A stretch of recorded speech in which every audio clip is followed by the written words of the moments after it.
While Finance Minister Enoch Godongwana scrapped billions in planned tax increases, thanks to higher revenue collection, consumers were not entirely spared as sin taxes continue to climb.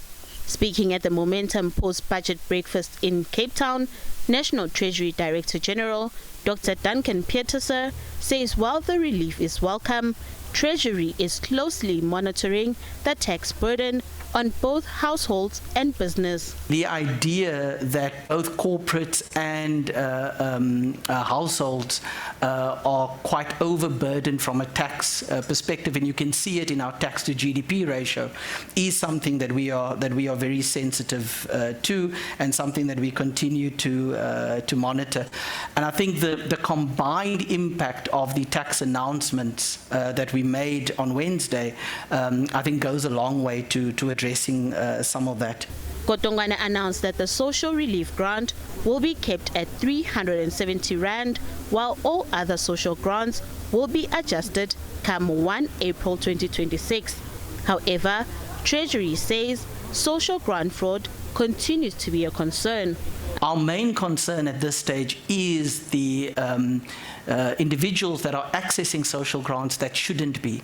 And we've already identified around 3 billion rands in savings over the next few years, and we think that there's more there as we ensure that we do proper verification. And once we start tightening up the social grant system and eliminate social grant fraud, I think that also gives us an opportunity to revisit some of these social grants, their levels, and also potentially look into other areas of spending that require support. The debate around the universal basic income grant also continues. When asked about the basic flat income support, Pieterse warned that such a move could dilute the effectiveness of the current targeted support system.